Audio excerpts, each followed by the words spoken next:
virtual public meeting hosted by the City of Colorado Springs. My name is Angela Wolcott, and I will be your facilitator tonight as we talk about Connect COS, a visionary transportation master plan for the City of Colorado Springs. Buenos días, buenas tardes. La reunión comenzará en unos momentos. Tendremos subtítulos en español disponibles a través del botón de configuración que quedará a su derecha. Gracias. Thank you. Before we get started tonight, I would like to introduce Todd Frisbee with the City of Colorado Springs to share a few opening remarks. Todd? Thank you, Angela. Yes, I am Todd Frisbee. I am the city's traffic engineer and one of the city representatives for this transportation project. I want to just thank everyone for taking the time tonight to join us by the virtual meeting. And this process that we're going through in developing this long-range transportation plan is very important for the city. If you have noticed, the city has grown. The city is anticipated to continue to grow into the future. So now is the time to set that vision on how we want our transportation system to respond to the growth pressures that the city is facing. And today or now is the time to take the steps necessary to ensure that we develop a transportation system that's efficient, as accessible, and that is well connected. Now, I want to say that we're not starting from scratch here. The city recently completed its planned COS project, and that comprehensive plan by the city established the foundation of the community goals and needs from which we plan to build on in this transportation plan. But there's still a lot of work to be done. This transportation plan, we need to provide the details to begin to flesh out what those goals and those needs are to achieve in order to achieve those goals of Plan COS. And one of the ways we do this is by engaging the public. We've already produced a survey back in March, or actually in October, and tonight you'll see some results of that survey. You'll also be given an opportunity to interact through questions and surveys throughout this presentation, and there will be future events for the public to weigh in on the direction of the plan and additional projects. So again, thank you for your time, taking the time tonight to listen to our presentation, and I'm going to hand it back to Angela.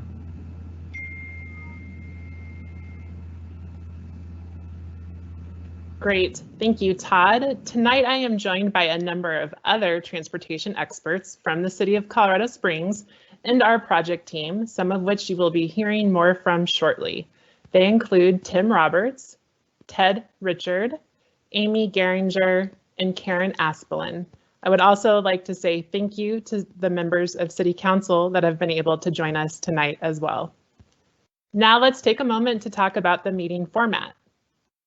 As you know, with COVID-19, our community meetings remain virtual in order to protect public health. Tonight, we are using Microsoft Teams Live to conduct the meeting. This meeting is being recorded. The recording will be available in the next couple of business days. Just make sure to visit www.coloradosprings.gov/connectcos to find the recording along with the meeting presentation. We have participants that have joined us tonight by computer and by phone to learn about mobility planning in your neighborhood for this project called Connect COS. Reminder, if you are dialed in by phone tonight and you would like to see the presentation after the meeting, please go to www.coloradosprings.gov/connectcos for the meeting recording and materials that have been presented. This is not required for the meeting tonight. Here are some meeting instructions on the screen now that will help ensure a smooth meeting. We will be going over 4 key things for you to know. The first box shows you the volume, play, and pause button. The pause button allows you to pause the meeting. This is possible as the meeting is being recorded. The second box has computer-generated caption settings. Click the gear icon to open these settings. Once you see the pop-up click the caption button to enable those settings. Reminder, you have the option to enable Spanish captions. The third box is particularly important as it is the way that you will be able to send questions to the technical support team. So click Ask a Question and the text box will appear, and then you can enter a message. The final box has additional audio settings. This is particularly important to note if you are using headphones and can't seem to hear. Reminder, if you do not see the live event Q&A, click the question icon on the left. Now let me tell you a little bit about how to provide feedback during tonight's public meeting.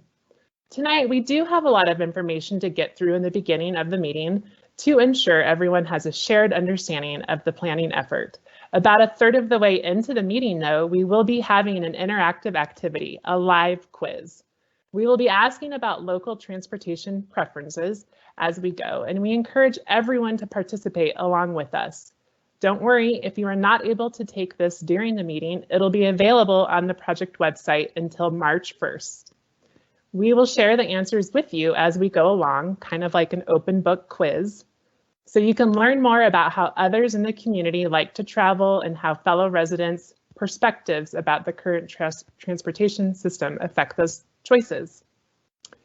You will hear from our panel of experts throughout the evening. They will not be able to hear you. If you have a non-technical question or a project-related question, please submit them online through the virtual meeting comment card, again at www.coloradosprings.gov/connect-COS. Remember, clicking on the Ask a Question box tonight is for technical questions only. Now let's talk about the agenda. We are going to divide tonight's meeting into a few sections. First, we will start with a project overview to share more about the goals of the project, the overall schedule, where we are in the process, and what we have heard to date. Around 6 p.m. tonight, we will share the results of our recent community survey, the one that Todd mentioned, which hopefully many of you here had a chance to take at the end of the summer and the early fall.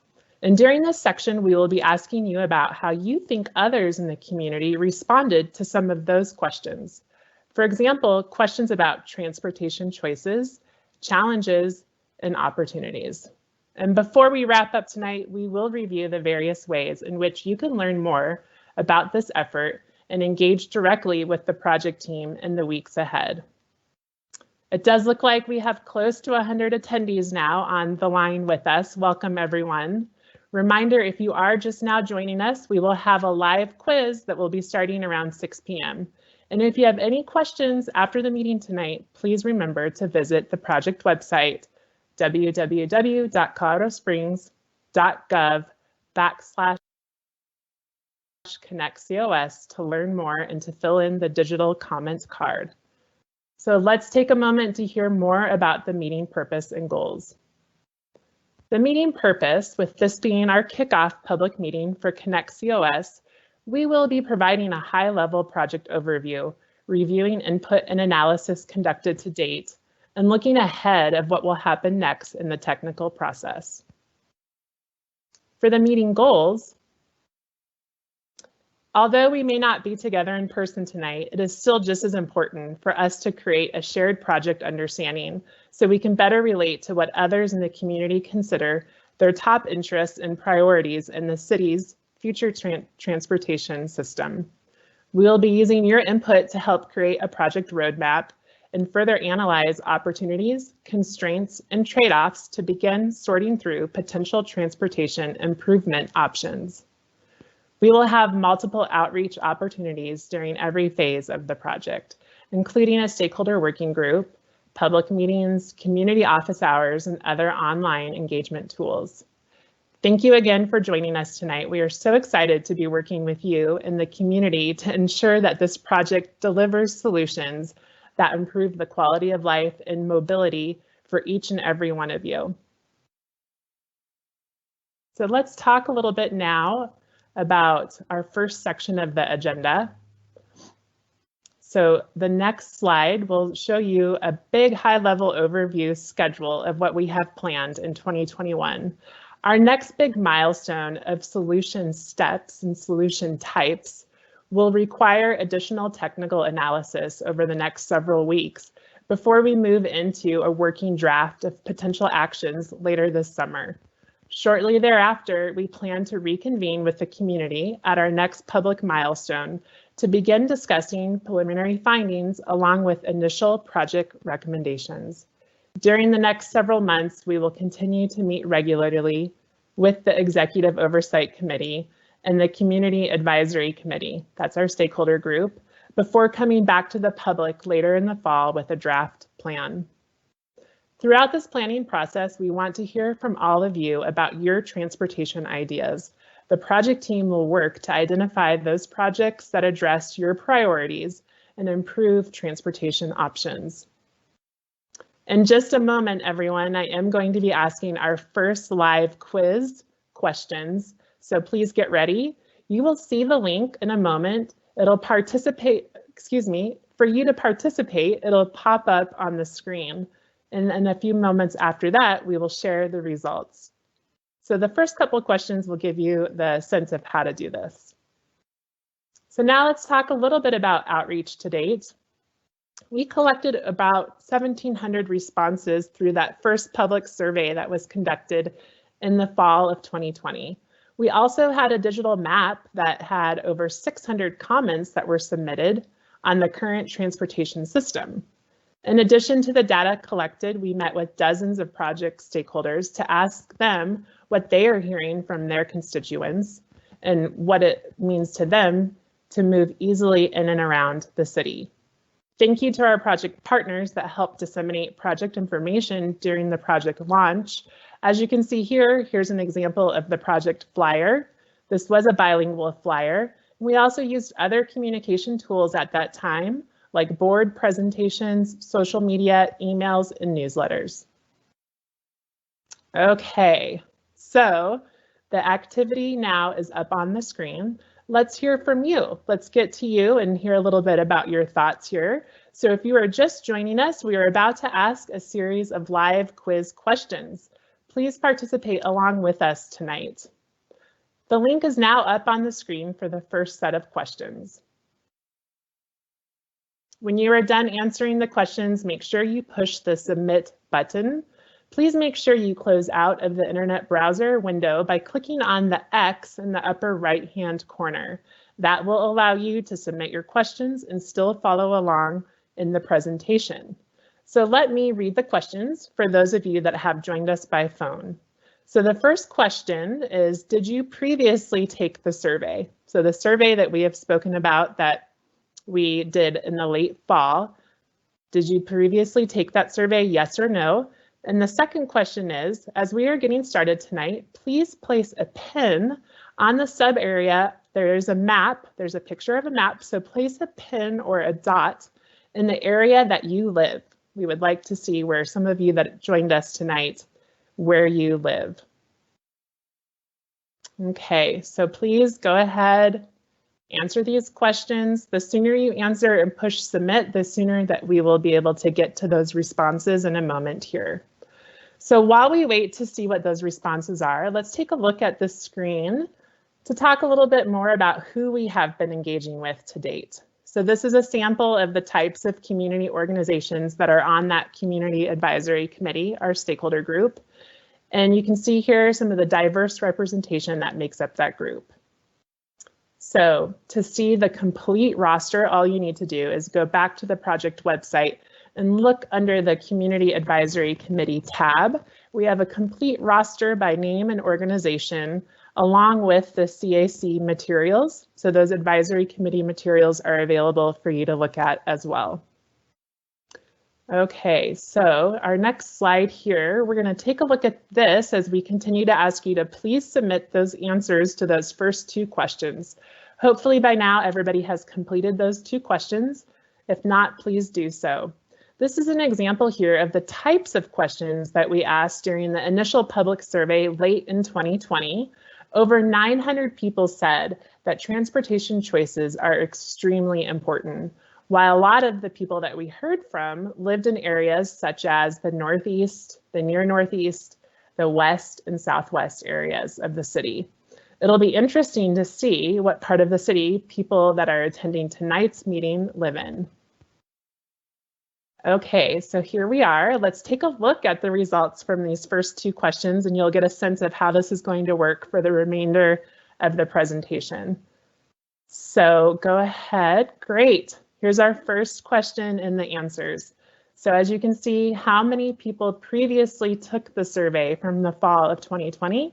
It looks like nearly 60% of you that are attending right now also took that survey. So that'll be really fun and engaging for you to follow along tonight and help answer some of the questions that we have during this activity and see how it relates to the survey that we had out in the community in the fall.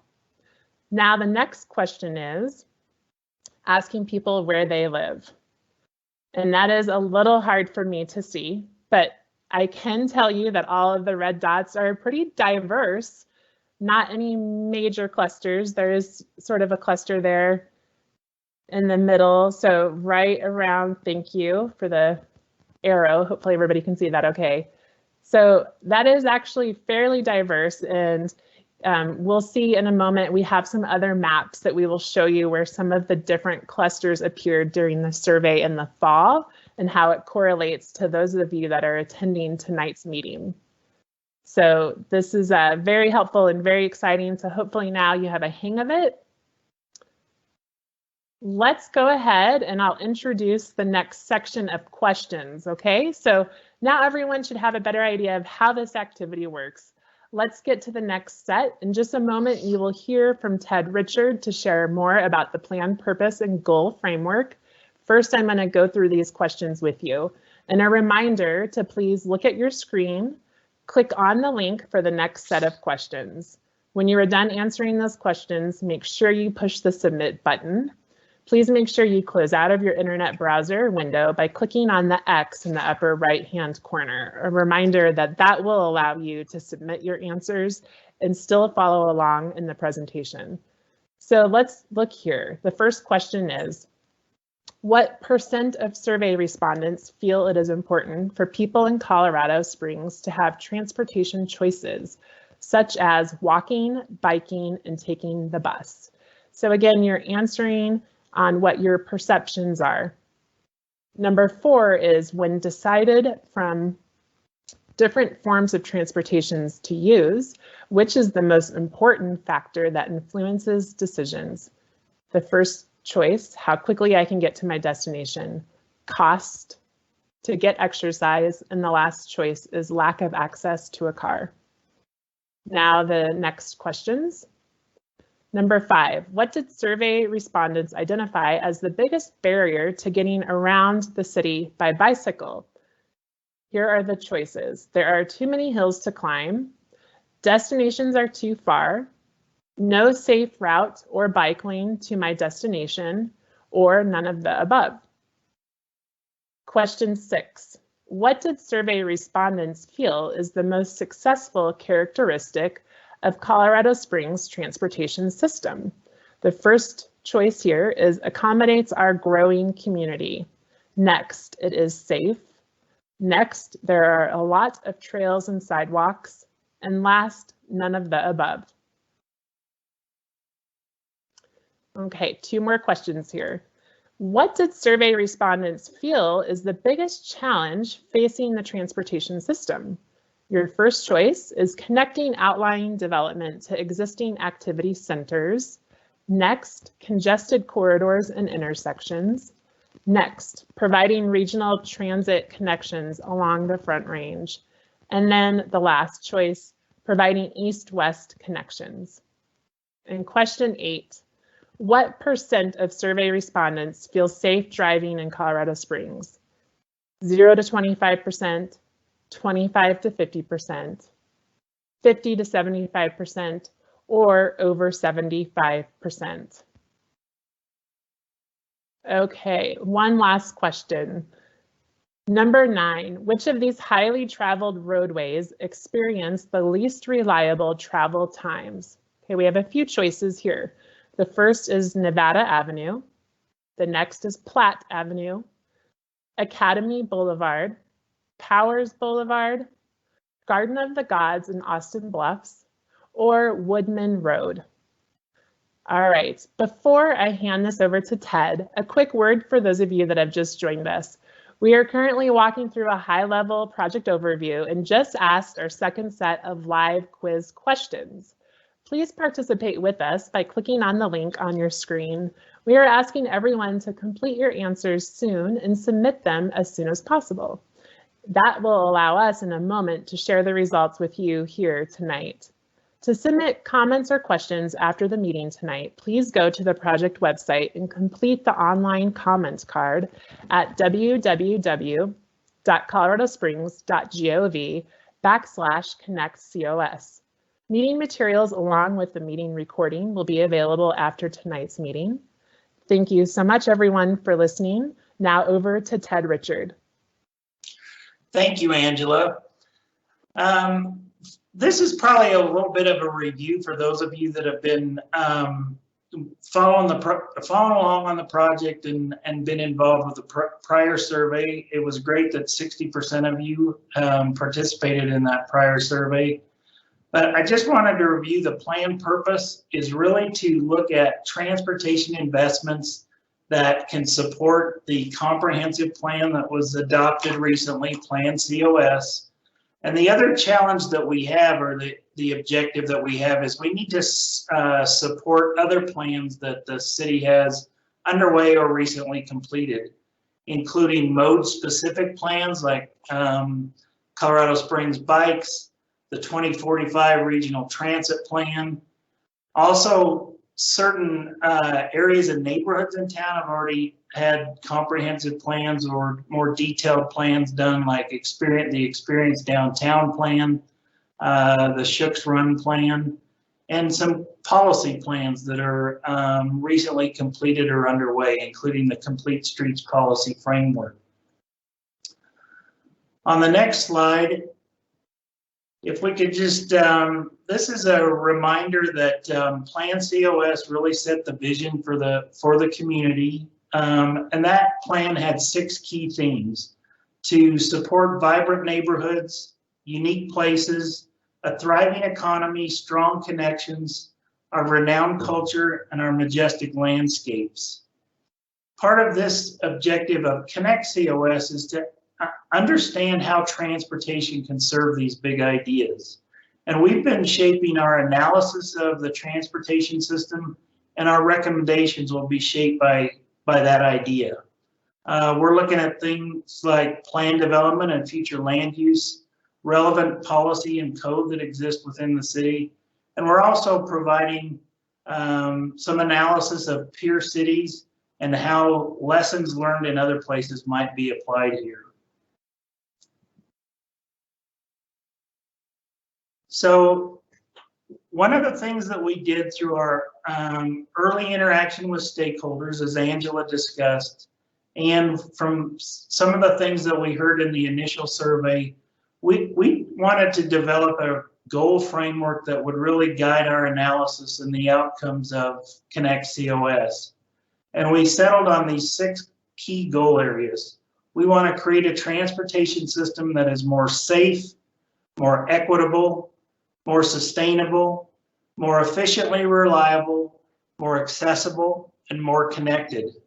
And because those terms mean different things to different people, this framework includes some additional descriptors to help us clarify what we mean by that. For example, I saw a question come up on the chat about, how is the efficient, or how are we making sure that we develop cost-effective solutions? And that's under that efficiently reliable goal, and it's also under our sustainability goal. We certainly need to make investments that pay off over the long term.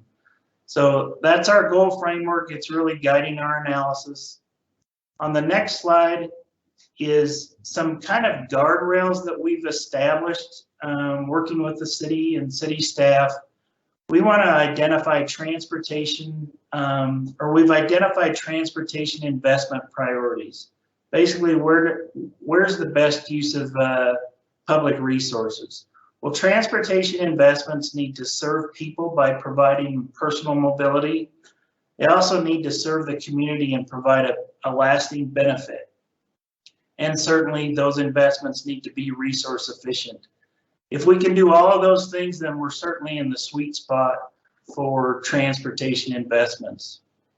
As we've started looking at the state of the existing system and some of the future challenges that we're going to be facing as the city continues to grow, like Todd mentioned, we've kind of shaped our analysis of that existing system based on these three principles. And so tonight, we're going to kind of walk you through some of the things that we've investigated to evaluate, like I said, how our existing transportation serves these three purposes. And with that, I am going to turn it over to Amy, and she's going to start walking us through the first of those. Great, thanks, Ted. So I'm going to be walking everyone through kind of our first investment area, which is personal mobility. Hopefully, you all have been working through some of those SurveyMonkey quiz questions. If you haven't found that link, it is in the chat. And so if you can't find that, make sure you scroll all the way down to the bottom of the chat. But as I present here, I'll be giving you the answers to some of those quiz questions. So hopefully you've had a chance, and then at the end, we'll see how you all did. So one of the questions we asked is, what percentage of survey respondents feel it is important for people in Colorado Springs to have choices? So what we found in our survey is that 65% of people felt that it was extremely important for Colorado Springs to provide those transportation choices. And then another almost 25% said it's important. And so we have about 85% of the city that says it's either important or extremely important to provide those transportation choices.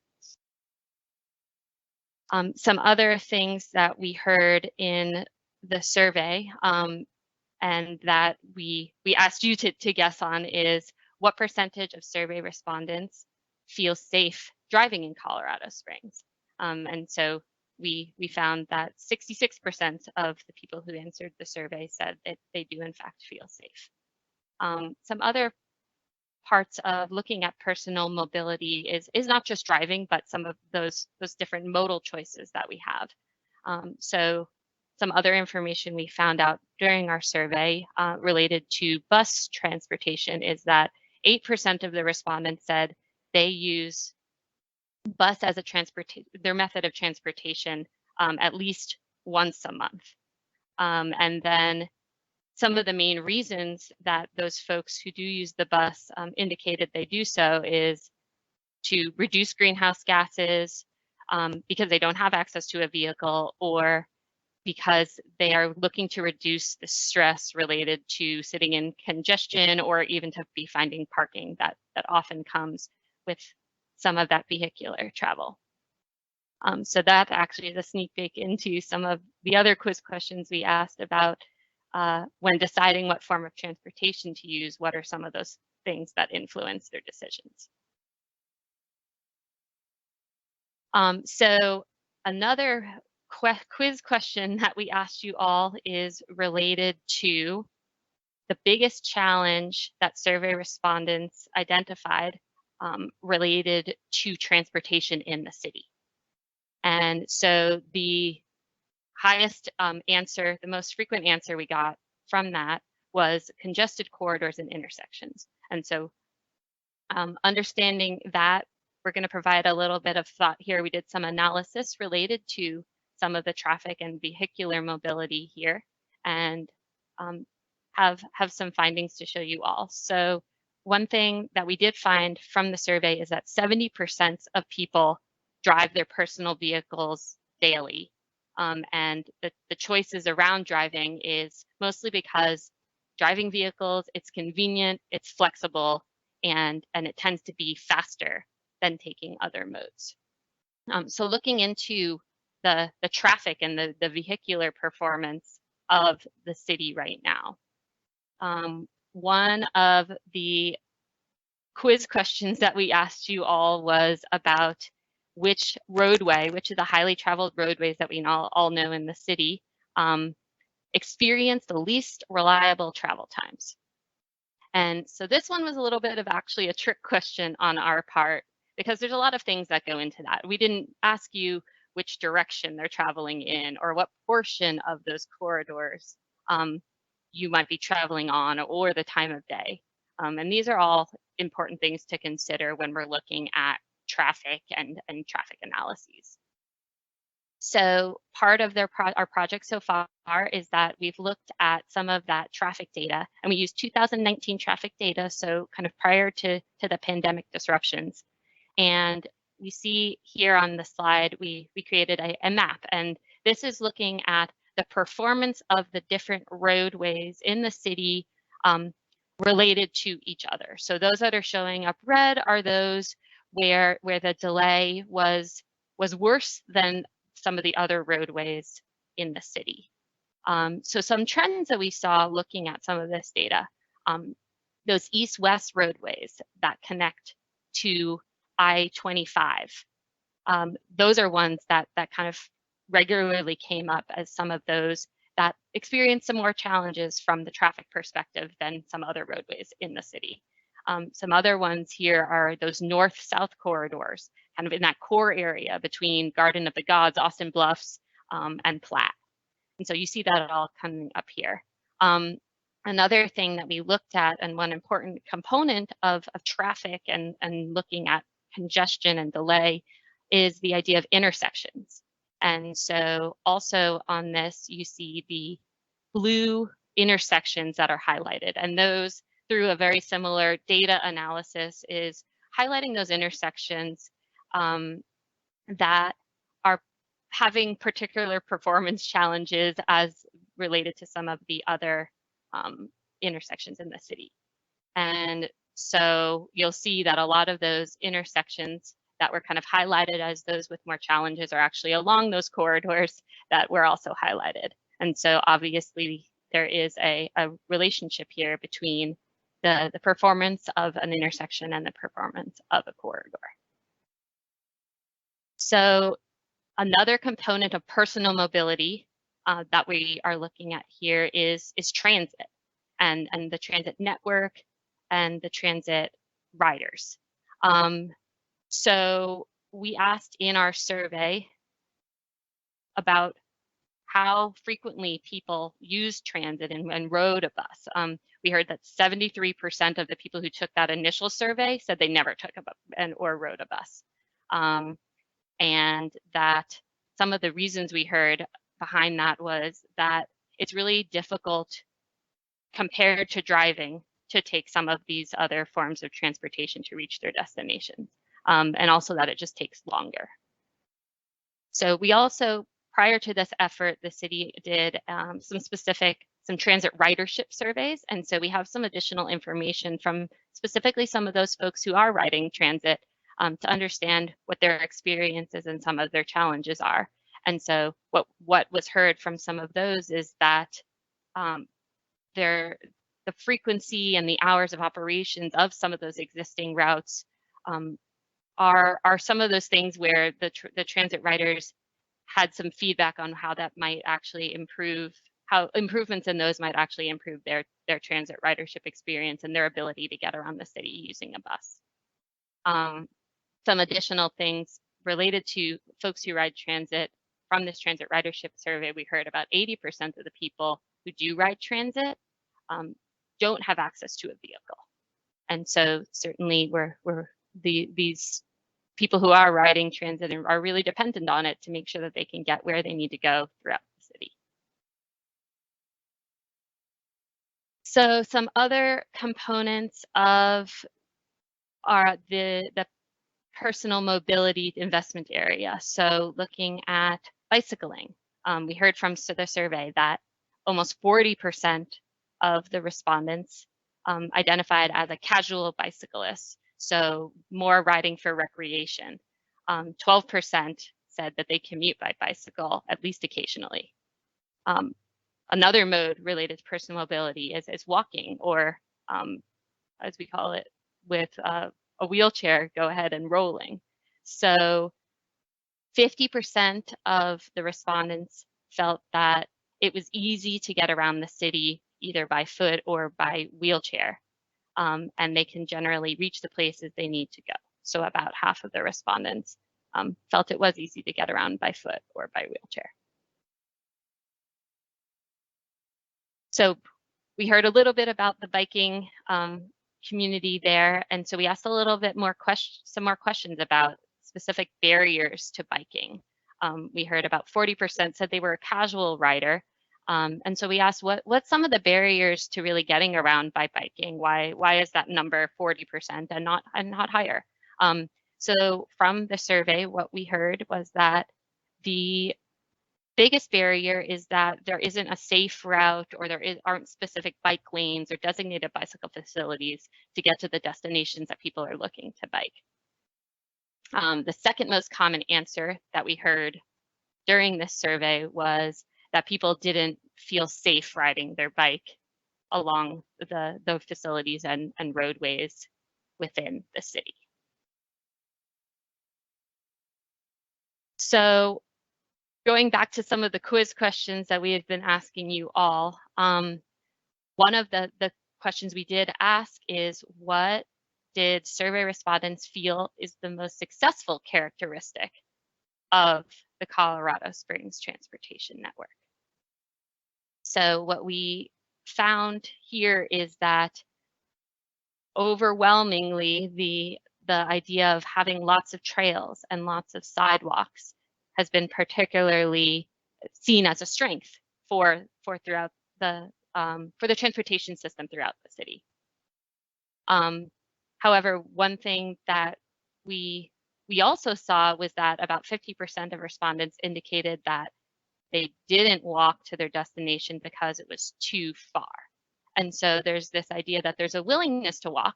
People feel like when there's good facilities, they are willing to walk, but there is a little bit of a disconnect between where people are and where people need to go, and it ends up being too far for walking to really be a viable option for people. So another, I guess going back, we asked you all what percentage of people think that they feel safe in Colorado Springs while they're driving. And so we already had shown that we heard 66% agree or strongly agree that they feel safe. Another question we asked the group related to safety and their perceptions of safety was, for this transportation plan, this Connect COS plan that we're working on, how important is it in order to have this plan be prioritizing safety and reducing crashes? And so what we heard here is that 81% said that they either agreed or strongly agreed with that. So this idea that people say they generally feel safe. I mean, we had 2/3 of the people say that they do feel safe, but there also is this need and this desire to feel safer while we are riding in our car, walking, riding bikes, generally in the city. So diving a little bit more into some of the safety component of our personal mobility investment area. We looked at specifically some crash data and crash concentrations within the city. And so the heat map here on the right shows you kind of where the higher concentration of crashes are. And not surprisingly, we see a lot more crashes at those roadways where we see a lot of volume of a lot of people driving a lot of cars. And going back to our first slide about vehicular mobility, we also see that those corridors are the ones that have some of the biggest challenges related to delay and congestion. And so I think we can see there some correlation that having crashes on some of these roadways is going to contribute to some of that reliability challenges and some of the congestion and delay. And so a lot of those are going to go hand in hand as you have more vehicles driving on a roadway. Another thing related to crashes that we looked at in our crash analysis was, are there roadways or areas within the city where we see more crashes, or are those where maybe we see more crashes that result in an injury or a fatality. And so the table there on the left shows that there are some sub areas of the city where you see a lot more of the crashes, and a lot of the time that's also where you'll see more of the higher concentration of those crashes that unfortunately result in injuries. So one more component of safety is that not just looking at crashes with vehicles, but understanding crashes related to bicycles and pedestrians. So these two maps are showing bicycle and pedestrian related crashes between 2012 and 2020. So the one on the left shows where the concentration of crashes that resulted in injuries to bicyclists or pedestrians. And then the one on the right shows that the heat map, the density of areas where there were fatalities of pedestrians or bicyclists as a result of some of these crashes. And so all of these are again part of the importance of this investment area of personal mobility and the need to make sure that we're providing a safe transportation system that is going to be that people can make their mobility choices and still be able to operate them safely. And so the final part of personal mobility that we want to touch on here for this investment area is this idea of people and the unique mobility needs that require these different modes. And so we did look into some demographics and some characteristics that highlight the need for mobility choices in the city, and really wanted to look at some areas where there are the most people who need those choices beyond just driving their own vehicle. Some of these characteristics are things that might be personal choice, not owning a vehicle, not wanting to own a vehicle. And then there's other reasons such as age. You might be too young to be able to drive your own vehicle, or someone might have a disability and would not allow them to drive. So one thing that's really important looking at the populations and the people who actually need to be using these systems is that we really need to be looking at a transportation plan that envisions this network where all residents and all visitors can get to where they need to go. And it shouldn't matter what their age or their ability are, and what their personal choices are about how they want to invest in vehicles or bicycles or other modes. So we usually call this type of a transportation system one that accommodates people of all ages and abilities from 8 to 80. And so that's really something that is going to be important as we move forward with this Connect COS plan and looking at the transportation network. So now we are going to see, I've given you a lot of the answers, and so we'll see how you all did with answering some of the quiz questions for personal mobility. Okay, so the question here was about what percentage of respondents felt that we needed to have transportation choices. So the answer was 65% said it was very important. Again, we highlighted to that 85% said it was either important or very important. And so it looks like a lot of folks agreed with that statement that it is important, and felt that their neighbors and the visitors of the city also felt like that. So the next question was some of those factors that influence people's decisions when they choose their mode of choice. And so the answer was how quickly a person can get to their destination, and almost 80% of the people who took our quiz also identified that. So we see some consistency. So another question we asked was, what did survey respondents identify as the biggest barrier to getting around by bicycle? So the answer we heard from the actual survey back in October was that there was not a safe route or no bike lane to the destination, and it looks like about 70% of our survey respondents also noted that. So again, we're aligned well. everyone, what we heard from our initial survey is consistent with what you all assumed was going to be provided as input. All right, so question 6, what did the survey respondent feel was the most successful characteristics of the transportation system? So what we heard from the initial survey was lots of trails and lots of sidewalks. Looks like we actually had a bit of a more balanced and different answers from you all about what you thought the survey found. So it does look like the winning answer here was lots of trails and sidewalks, but it looked like there also was a lot of folks who looked at accommodating our growing community as something that's a very successful part of the transportation system. And then there was a few folks, or I guess 30% of our respondents, that said none of the above. And so there's some other factors that we didn't answer that some people think are very part of the success of the transportation system right now. Question 7, what was the biggest challenge?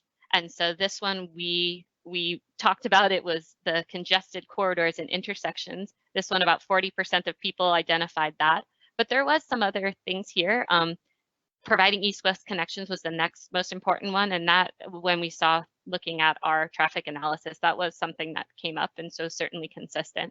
And connecting outline development to existing uses, to existing land, that was another one that came up as important. All right, question 8, what % of survey respondents felt safe? We talked about this one a couple of times. So the answer was 66. The majority of you all guessed 50 to 75, so that is right on. And then question 9, which of these highly traveled roadways experience the least reliable travel times? And so most of our survey respondents, about 40%, the majority, said Academy, and this one again was our kind of trick question. There's a lot of different factors, and so actually all of the choices we gave were ones that had the reliability challenges at different times of day, different portions of the corridor, and just 3 different reasons. So again, a little trick question, but we see that Academy is one on everyone's mind right now. Okay, so I think that is all of our talk about personal mobility. Next up is community benefit, but first I'm going to send it back to Angela, our facilitator, to get us together, and then we'll pass on to community benefit. Great. Thank you so much, Amy, and thank you for walking us through personal mobility. And for those of you that are just now joining us, it does look like attendance to the meeting continues to climb. It looks like we are up to almost 100 participants now, and that continues to fluctuate, but it's great to have you all here tonight with us. But for those of you that have just joined us, I just want to share a few details about how this meeting format is working and let you know, first and foremost, we're glad that you're here, and we are doing sort of a live quiz as we go through the presentation tonight to make it more interactive. You will get messages from the producer. They're sending them through the chat box. So make sure that you scroll all the way down in that chat box to find the next link to the next set of questions.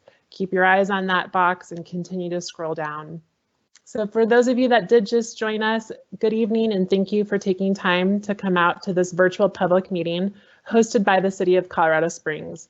My name is Angela Wolcott and I am your facilitator tonight. The moderator, so I'm here to help you learn more about the city's major transportation plan update called Connect COS. You can participate along with us tonight by doing the live quiz questions. I'm about to share more of those in just a moment. So now there is another link that you can go to. It's up in the chat box, scroll all the way down, and to submit any questions or comments after the meeting tonight about the presentation, please go to the project website at www.coloradosprings.gov/connectcos. The meeting materials from tonight, along with the meeting recording, will be available after tonight's meeting on that project website. So up on your screen now, you should see the next set of questions. Please take this along with us. It's different than the survey that we provided late in the summer, early fall. This is asking more tonight for you to participate with us and share your perceptions and thoughts about how some of your neighbors answered the survey from the fall. And then we'll share the results with you in just a moment. So here on the screen, you can start taking the quiz now. Make sure that when you're done, push the submit button. Make sure that you close your internet browser by clicking the X in the upper right-hand corner. The next question, for those of you that have joined by phone and can't see the questions, is question number 10. Which destination in the city creates the most weekday travel? You have two choices, Chapel Hills Mall or Citadel Mall. Two choices there. Question 11. Which destination in the city creates the most weekday travel? First choice, First and Main commercial area or downtown. Question 12. Which destination in the city creates the most weekday travel? Garden of the Gods or the Broadmoor Cheyenne Mountain Zoo area? Question 13. Which destination in the city creates the most weekday travel? The Olympic Training Center or the U.S. Air Force Academy? Okay, so we will go to the next two questions. Question 14. Most of the Pikes Peak region can drive to the hospital in 20 minutes or less. How long would a similar bus trip take? So let us know what you think here. Is it 20 minutes? 30 minutes? Is it an hour? Or is it up to 90 minutes? Question 15. What percentage of all vehicles on I-25 north of Colorado Springs during the morning rush hour are bound for the Denver metro area? Is it 0 to 25%? Is it 25 to 50%? Or maybe 50 to 75%? And the last choice here is over 75%. So with that and with those set of questions, I am going to hand it over to Ted and have Ted walk you through some of the information. Ted? Thanks, Angela. Just a reminder to everybody, if you're looking for how to answer those quiz questions that we just posted, again, scroll to the bottom of the chat box. There's a link provided there for you to participate in these questions. So Amy did a great job of walking through some of the elements of personal mobility that we've looked at with regards to safety and your morning commute and where you're finding congested roadways. One of the other objectives that we set, or investment priorities that we defined with the city, was looking at, what's the community benefit for transportation investments? And part of that is how people access the things that make us a community, whether it be premier destinations or activity centers, commercial hubs, their jobs, as well as some of the outstanding natural attractions that we have in the area. Plan Colorado Springs, Plan COS, the comprehensive plan, identified about 37, I believe, points of interest or key destinations across the city. That's shown in the table on the right. They include things from commercial centers, like we said, First and Main, to attractions like Garden of the Gods and the Broadmoor area and the zoo. From data that we had, it's called big data, where it's data that we purchased. It's collected from mobile devices. From that, we can track trips or links between destinations based on how those mobile devices travel through the city. It's all randomized, so we certainly can't see how any individual or specific person travels, but it gives us a good idea about trends. We call this origin and destination studies. We want to know where trips end and where they begin. So part of what we did was looking at access to these key destinations defined by Plan COS, and the This is kind of a heat map table. So the rows or the cells that are colored the more red colors, those are usually higher number of trips. So for example, you can see that first and main, that row that says first and main, generates over 50,000 trips in an average day. Other things that we look at, like the United States Air Force Academy, certainly they have some very peak travel times. Those are just in order of magnitude from the data that was provided through big data. That the Air Force Academy generates about 8,000 trips a day. So you can see there's quite a bit of variance. I know some of the results surprised us, for example, and it probably depends on which part of town you're familiar with, and that's why this helps us, is because we understand that not all parts of the city of Colorado Springs are the same, and people are exposed to different levels of traffic congestion for sure. For example, Chapel Hills Mall and Citadel Mall. I live towards the north end of town. I would have never guessed that Citadel Mall actually generates more trips than Chapel Hills Mall.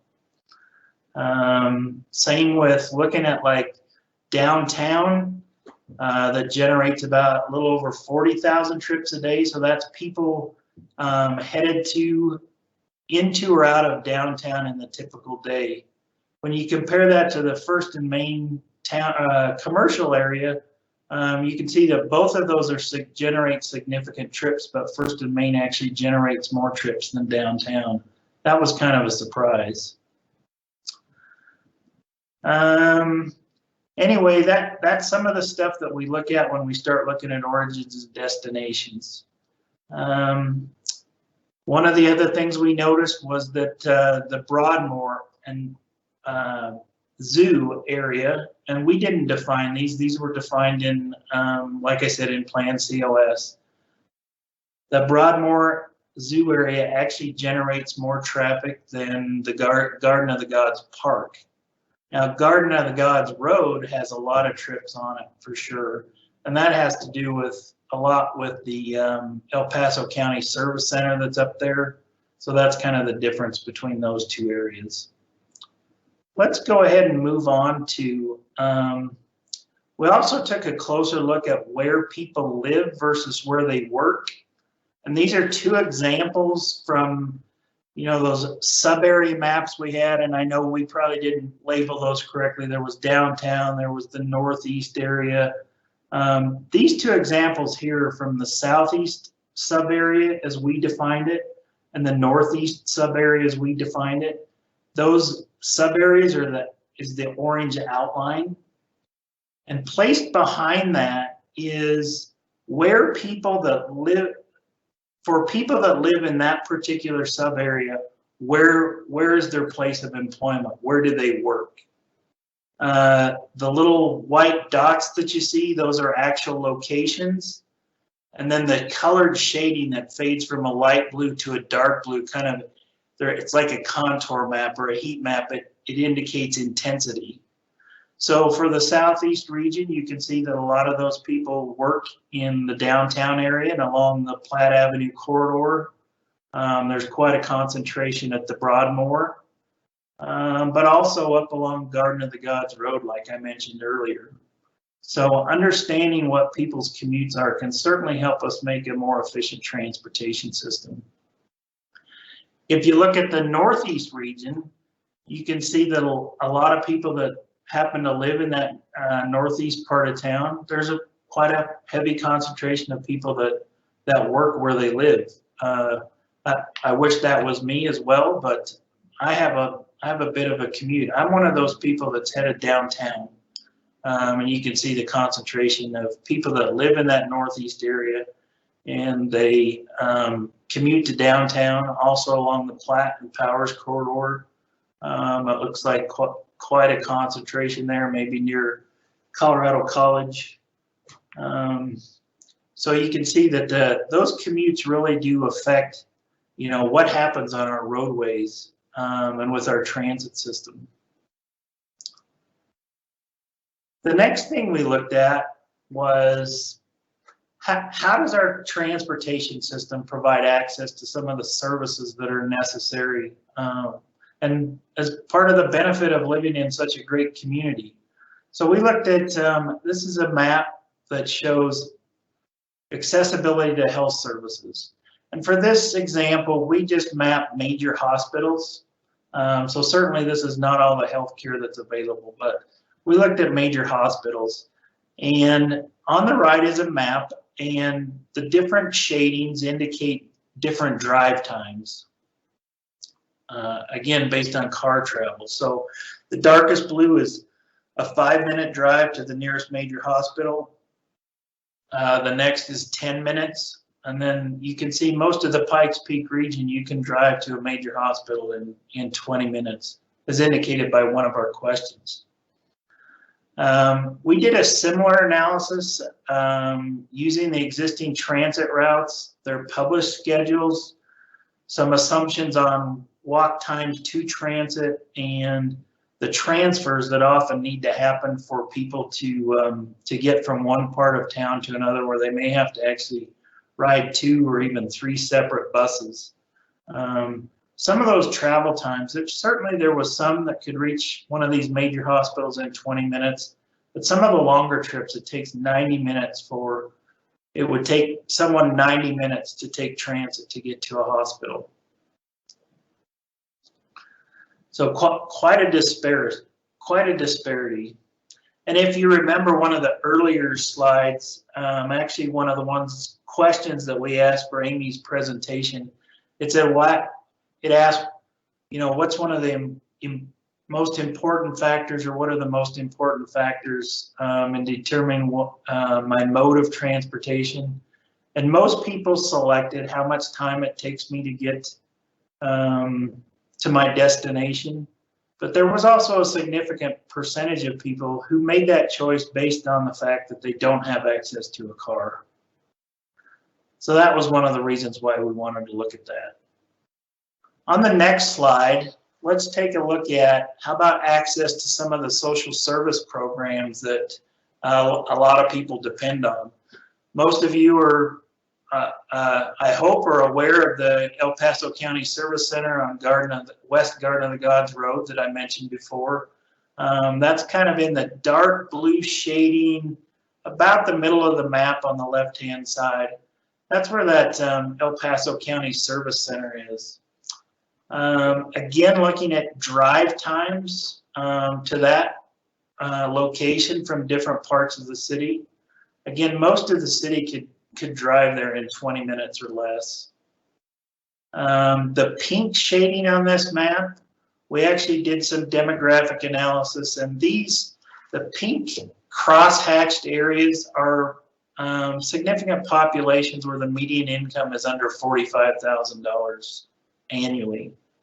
So you can see that some of those populations are probably some of the most remote from that county service center, which certainly puts them at a disadvantage.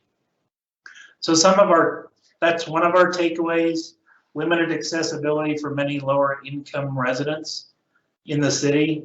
And also, again, when we look at this in terms of access using transit, when the routes actually exist from different parts of town or from those populations to get to that service center, those trips range from 30 minutes if you were just going from downtown out to that service center, to well over an hour if you were coming from some of the more distant parts of town. So again, a significant difference. Let's also look at affordability. So you've seen a map similar. Amy presented something similar on the mobility need based on just characteristics of the population. This map actually maps something a little bit different. This is what we termed a social need, and it was based on various measures related to how much of a person's income is spent for essential living expenses like housing and transportation, and also some of those demographic measurements on poverty and in different income levels. The darker the color, the higher the need. So you can see concentrations, you know, in the southeast part of town along Platt Avenue. There's some even up along, you know, north of Fillmore, southwest of downtown. So certainly those are reflective of those areas that that have a higher social need for different mobility choices. Also on this map, in the red lines, that actually represents, we took some data from existing infrastructure that exists in the city, and those are all the identified missing sidewalks. The yellow is different trails that exist. Certainly, some of those areas where sidewalk is missing, like in the Cheyenne, some of the Cheyenne Canyon neighborhoods, obviously sidewalk may never be built there just due to the topography and other conditions, but those are identified in city databases as missing sidewalks. You can see there's also a concentration in some of the neighborhoods along Platt Avenue. There at about Circle, some other areas as well. So some considerations are, like I said, varying income levels require diverse mobility options and investments. And with equity being one of our primary goal areas for the project, these considerations are certainly important. Let's also look at at the next slide, that our transportation system also needs to connect us to the larger economy of Colorado. So one of the things we did was look at interregional corridors. Using that same big data set that used mobile device data to track trips, we did an analysis on the percent of trips, or basically of the connections between Colorado Springs and the Denver metro area, the major connections, I-25 and Colorado Highway 83.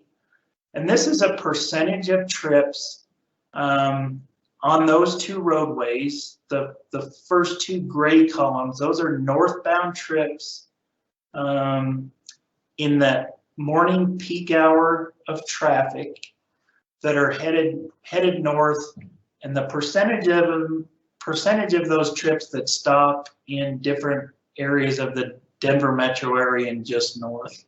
You can see, for example, that 14% of all northbound trips on I-25 are headed to the city and county of Denver.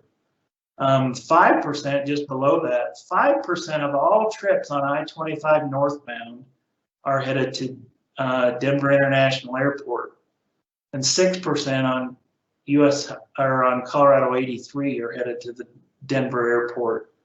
In fact, this actually shocked me that of all the traffic headed northbound on I-25, 72% of that traffic is headed to somewhere in the Denver area. Conversely, traffic coming southbound in that same morning rush hour, about 60% of that, 60% of all those vehicles are going to stop somewhere in Colorado Springs. So 40% of those southbound trips are headed somewhere beyond Colorado Springs. And some of our takeaways, I saw a question come up in the chat about front range passenger rail. Certainly this data supports that, you know, some options besides vehicles may be attractive to serving our long-term needs. And it also raises the question about how our local airport serves us and those connections to air travel. All right, let's move on to the next slide, and we're going to start taking we're going to take a look at our results from our latest quiz questions. So, which destination in the city creates the most weekday travel? Again, this was between Chapel Hills Mall and Citadel Mall. I think most of you were with me. You guessed Chapel Hills, and Citadel Mall actually generates more trips. So that would certainly surprise me as well. How about the next one? Which destination? This is First and Main versus downtown. So again, I was surprised also. I thought this was, I thought that downtown would certainly generate more trips, but it just goes to show you that some of those remote areas we need to make sure we serve as well. They're certainly important to our local economy in creating jobs and the entertainment that we like to enjoy. How about this one? So, Garden of the Gods versus the Broadmoor and the Cheyenne Mountain Zoo. And again, I think the actual results are a little distorted by, the traffic that's generated by the Broadmoor. We'd have to dive a little deeper into this to see which of those two attractions, if it's one or the other, that generates more trips. But again, that was a surprise. So it's one of the reasons why we like to look at the actual data, because a lot of times our impressions of how the city functions and how our transportation system functions is not always accurate. And I think we have a couple more. Oh yeah. This one was interesting, and this was a trick question, so I apologize. But actually, the U.S. Air Force Academy and the Olympic Training Center here on Boulder, just east of downtown, both generate just about the same amount of trips. I would have guessed the Air Force Academy, absolutely, again, because I drive by there daily.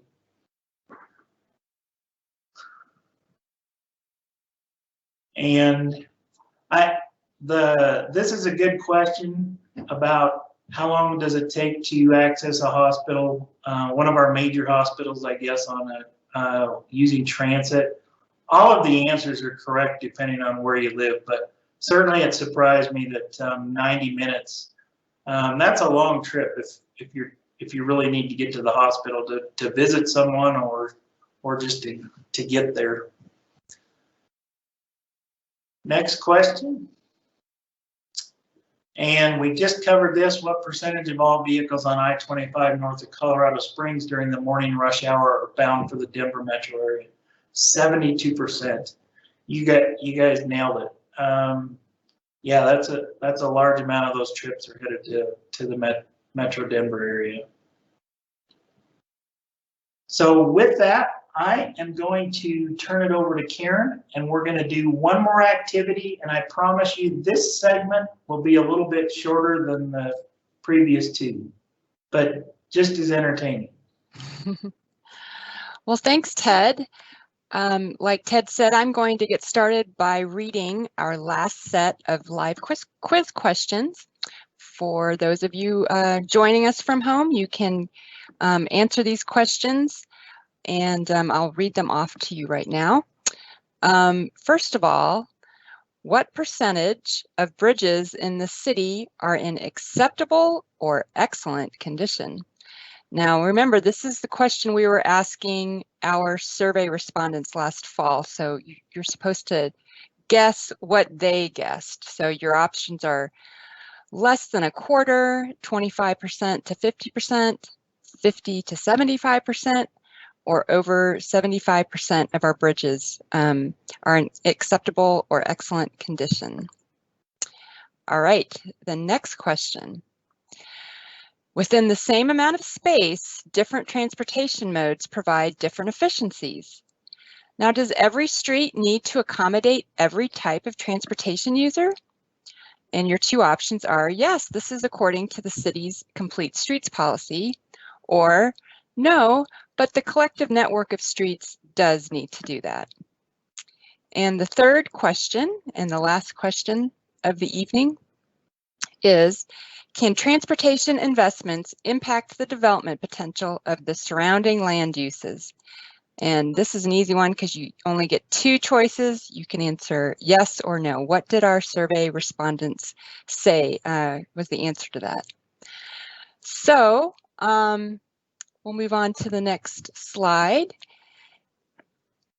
In our 2020 survey, when we asked what the 3 most challenging issues were facing the city's transportation system, I think we said already that survey respondents ranked congestion the highest, but what were the second and third place options? Well, they were maintenance of our transportation system and growth. And maintenance and growth are actually very closely related because obviously as our system grows, we will have more facilities to maintain. Focusing on road maintenance can bring widespread benefits because it not only preserves our current assets, but it also can lower the future costs for road users. That's because poorly maintained streets, and you know this if you've ever hit a pothole, they can increase vehicle wear and tear, the risk of crashes, and even noise. So using our city's resources for maintenance is really smart. Actually, an effective pavement preservation program like our 2C program can address road issues while the road surface is still in pretty good condition and before the onset of serious damage. And actually, by applying a cost-effective pavement treatment at the right time, oftentimes the pavement can be restored almost to its original condition. Next slide, please. So the city's public works budget is funded by many sources, including the general fund, the 2C road tax fund, PPRTA, and various grants. And the public works budget is allocated to city and traffic engineering, maintenance and operation, and transit capital and operations.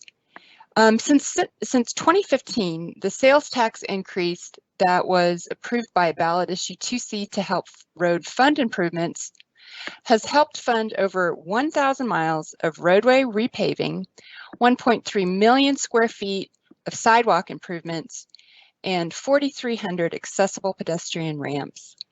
So pavement maintenance projects are the most prolific investment made throughout the city.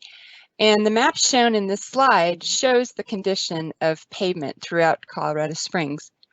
Roads that are shown in dark colored lines have better pavement conditions than the roads shown in light colored lines. And looking specifically at the conditions of the city's bridges, the pie chart shows that 84% of our bridges are either in acceptable or excellent condition, while 16% are considered to be in poor or fair condition. Next slide.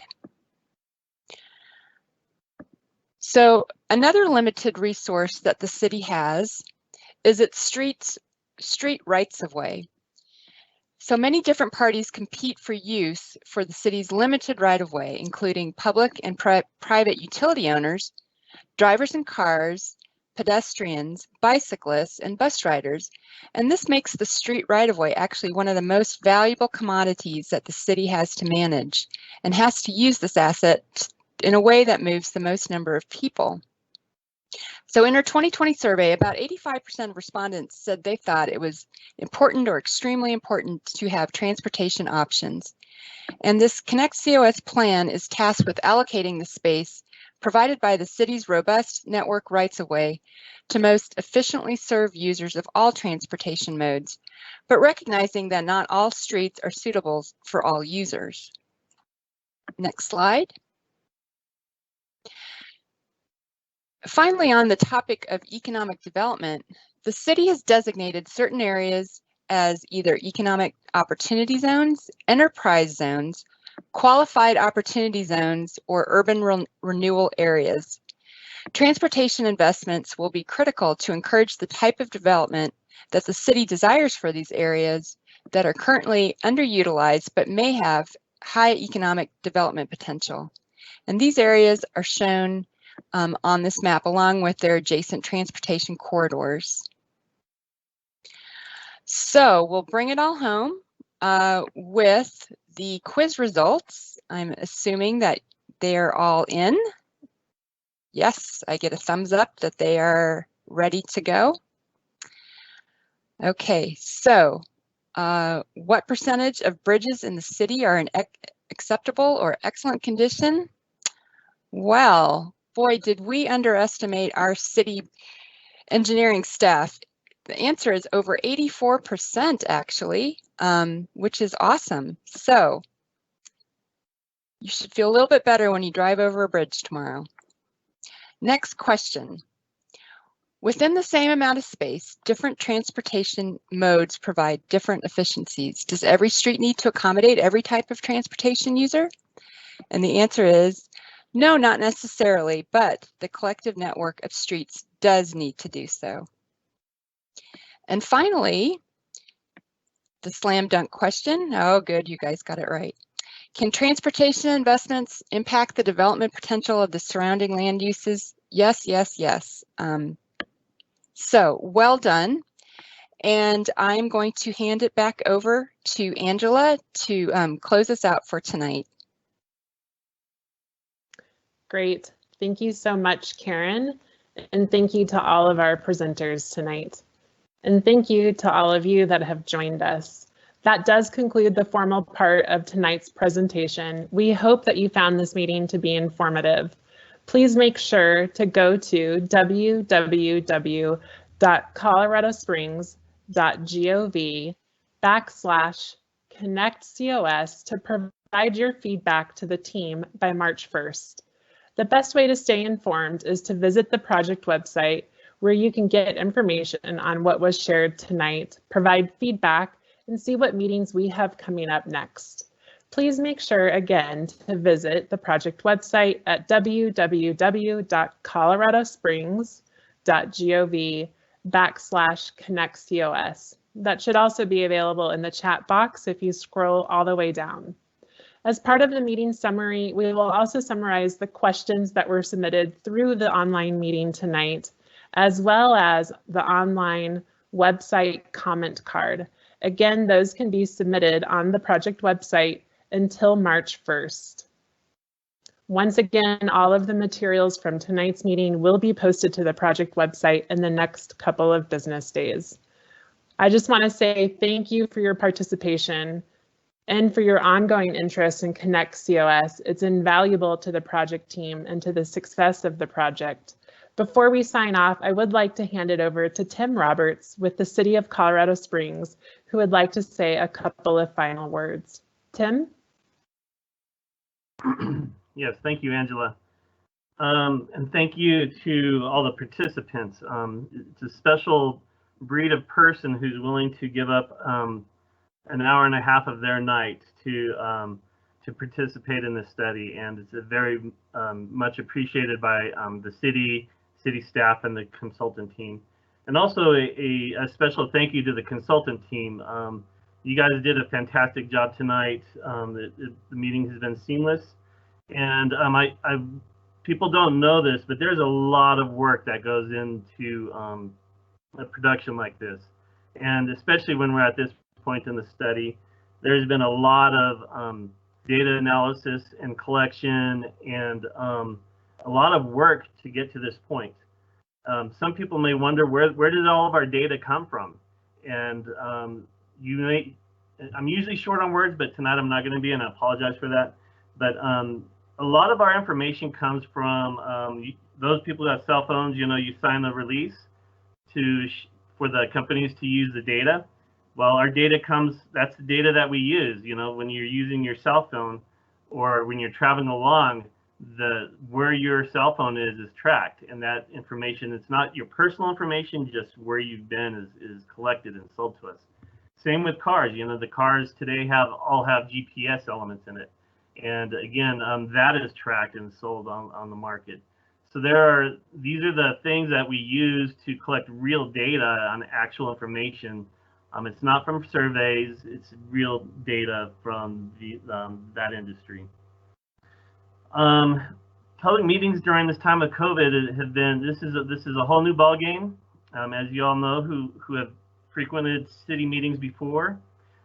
This is different. I think that the team did a good job tonight.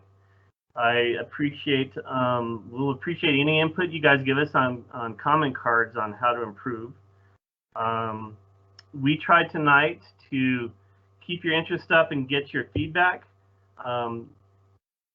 as mentioned before, we had a 1,700 person survey, and that was a result of outreach through things such as excuse me for 1 second, things such as social media and websites, our traditional website, media, pushing media requests out to the news agencies, Nextdoor, and other interest groups we have. So there is a lot of effort that goes out just to get that feedback, and we had a very good response to get to 1,700 people. I want you to know that our goal here is to have a safe, efficient, and accessible transportation system for all modes. Our goal is to have a plan that lasts another 15 to 20 years. Our last plan was adopted in 2001. We don't want to wait 20 years, but in case we are, we need to have a vision for 15 to 20 years. And as far as vision goes, we are following the guidelines of Plan COS. That's the city's comprehensive plan, completed not too long ago. Our commitment is to use best practices, today's best practices, in all modes of transportation. And our goal is also to be best stewards for the to the public and our identification of public investments. I ask that people please stay involved. This is the first meeting, public meeting. We're going to have these community meetings too if people feel like they didn't get enough opportunity to respond or discuss, or if you share by word of mouth for other people to participate. We're going to have smaller community events covering the same. We might have more question and answer sessions if possible, if we can figure that out. I can tell you that this is the first part, but it's going to get more interesting. The next step is to identify is to problem solve, really. What are we going to do to address the needs of the community? How do we enhance transit by connections, safety? How do we address congestion at these congested locations? And then also, I ask that you stay tuned. The project website is going to be our key connection to get information out. We have it right here on the screen, coloradosprings.gov/COS. That is the best way to stay engaged and in tune with what we have going on. Again, I thank you. Please provide us your input on the comment cards. That's going to help feed directly into tonight's effort and help guide us in our next stages. So thanks again, everybody, and I hope you have a great night. Thank you.